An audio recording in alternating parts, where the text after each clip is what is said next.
Hi there, I'm Emma, and this is Daily Sparkles, a space where we explore glimmers, growth, and finding light in unexpected places. Every Sunday, we have a more intimate conversation where we slow down, reflect, dive deeper into what's going on in our lives.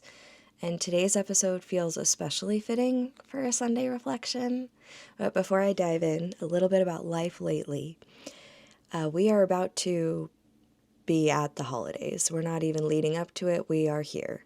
My brother and sister-in-law arrived today, and they'll be here for a few days past Christmas. I'm looking forward to that. They're bringing their gorgeous pup, Georgia, and we're all gonna just hang out and light the fire and drink a lot of wine and play games, and it's gonna be awesome.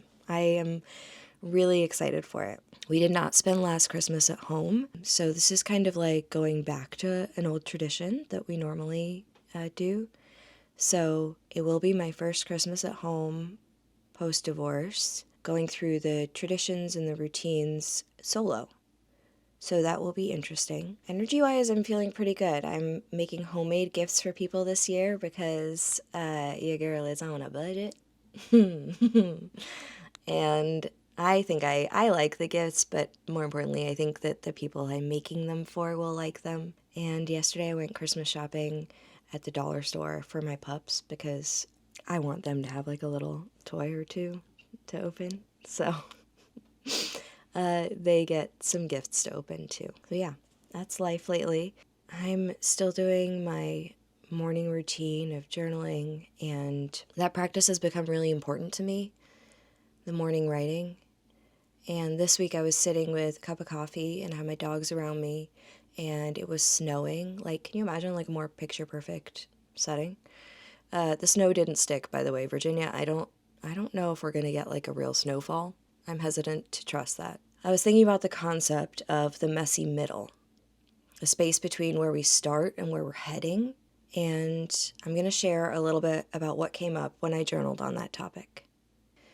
The books that I love are usually fantasy books with a strong lead character who has to overcome impossible odds to save the world. And those books are mostly made up of the messy middle. In reading it, there's such joy and pride coupled with astonishment and fear as I watch the character continue onward, rising to the challenge even when all hope is lost. Same with watching another person's journey through challenging situations. When it's not me, it is so exhilarating to watch them fight and succeed when they discover their own strength and tenacity. But when it's me, I lose that perspective. All my brain seems to be able to focus on is that I'm in it. And I feel like how it is right now is how it'll always be. It just feels messy, not like the middle. And it's the same for healing, growing, fitness, health. The middle, when you're in it, feels never ending. And it's hard for me to trust that it's all adding up, that it's all for something, that I'm moving forward even amidst the failures and the flops. Trusting that the work is worth it is a hard truth for me to hold.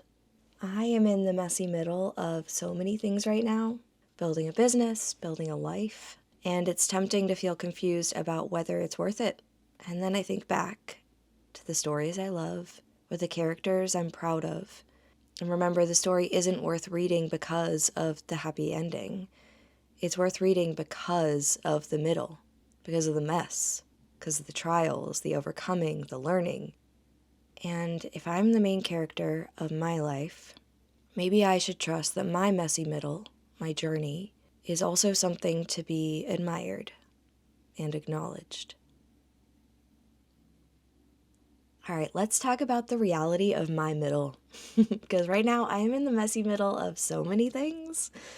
I am living with my parents at 35. I am learning slowly that sometimes the bravest thing you do is to choose your own path, even when it doesn't match others' timelines, right? And I'm in the middle of healing. And let's talk about how healing never feels linear, because it's not. And some days you feel like you've made huge progress, and then other days you're like, I haven't done anything. I feel like I'm back where I started. And I'm learning that both of those days are part of the journey.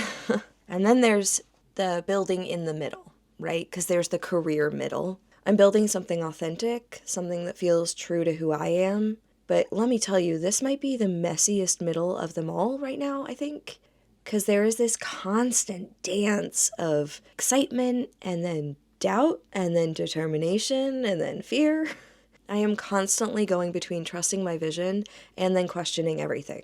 And some days I wake up so clear about what I'm building, so excited to create and connect. And then other days, the doubt creeps in, usually when I'm comparing myself to someone else's story. And I start wondering, shouldn't you get a real job? A normal job? Is this worth it? Are you doing the right thing? Are you making a mistake? Those questions start getting loud. But here's what's beautiful about middles is they don't last forever. Because looking back, I can see how many middles I've actually moved through.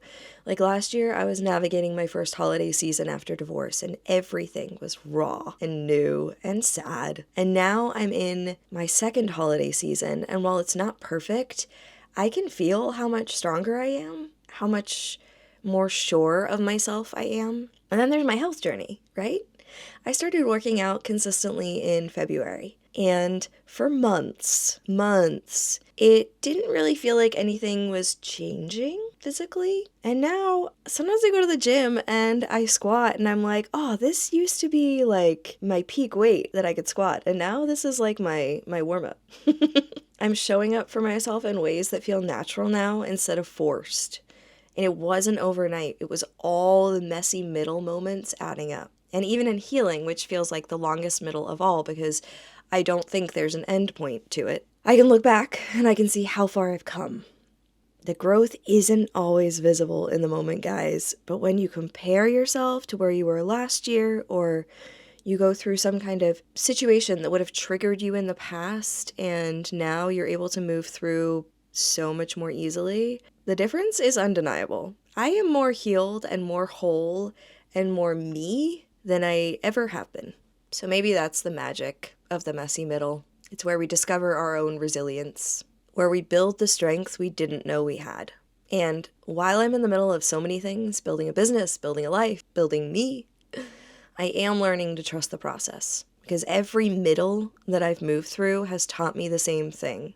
I'm more capable than I think, and the mess is where the magic happens. And I think the same is true for you. Whatever your middle looks like, whatever phase of life you're in, whatever you're working on, the middle is where the magic happens. It can just be really hard to see it in the moment. Before we wrap up today, I'd like to share 3 journaling prompts for you to carry this week. And a note on journaling prompts, sometimes I write about the prompt, and sometimes I write the first sentence responding to the prompt, and then I just go with the flow of wherever my brain is taking me. So the important thing is that you sit down and give yourself a chance to get thoughts out on paper, acknowledge your thoughts as valid and real. All right, journaling prompts I've got for you. Ready? 1. What messy middles have you already moved through? Take a moment to acknowledge how far you've come, especially in areas where progress felt impossible at the time. 2. During the holiday season, what parts of your life feel like they're in the middle of transformation? And how can you show yourself grace while you're navigating these changes? And 3, think of someone you admire, whether it's a friend, a family member, or a book character. How do you view their challenges versus your own? And what might change if you viewed your own journey with the same compassion and excitement? Take these prompts with you this week. Maybe explore one in a morning. Sit with whatever one speaks to you the most. And remember, even in the midst of holiday busyness, your story, including the messy middles, deserves to be witnessed and honored. Before we wrap up, let me share 5 glimmers that I've noticed this week. 1. You guys know I have to mention the snow falling outside while I was doing my writing. I was cozy in my bed, my pups were all around me, and the snow was falling. It just was a glimmer. 2. This is very specific to me, but guys, Target bought my book. What? I'm really excited. In case you didn't know, I wrote a book, and it comes out in March, and you can buy it at Target. You can also buy it on Amazon, Barnes & Noble. It's available in Waterstones if you're in the UK. It's available in bookstores in Canada and Bookshop, so local bookstores. I'll put a link in the Substack post just in case anyone wants to pre-order it. Guys, Target? What? Okay. 3, leaning into the holiday joy that looks a lot like stress and chaos, building the holiday magic with my mom. It's different this year because, like I said, we're back to doing our traditional traditions, and so this is my first holiday season solo while we're all at home. And if you're a mom, I just want to acknowledge the amount of work that you do to create the holiday magic. It's so much, and this year I tried really, really hard to be in it with my mom, doing it together, and it's been fun. 4, fresh coffee in my favorite mug. Simple but sweet. I was having a bad morning this week, and it just really helped. 5, my friend Emily made me homemade caramels for my Christmas gift. And I don't know if you know, but I'm allergic to dairy, and so caramel is just off the table. She knew that I wanted to try caramel, and so she found a recipe and made me homemade caramels, and I can't think of anything more lovely or special, and I don't feel worthy of having a friend like that. I'm so grateful. Homemade gifts. I'm nervous about giving mine, but then getting a homemade gift, I'm like, dang, this means more than anything. Thank you for being here. Today, every day, wherever you're following me, I'm grateful for you. Remember that you are the main character of your own story, and every part of your journey matters, especially the messy middle, okay? And if you're in it right now, you're in the messy middle, and you don't have the opportunity right now to have the perspective or the ability to zoom out and see your trajectory, trust that the only way out is through. I promise it gets better, okay? If you want to continue the conversation, join us for Wednesday's episode where we'll explore more daily moments of light and growth. You can also find the written version of this podcast on Daily Sparkles on Substack. And until next time, keep seeking the sparkles.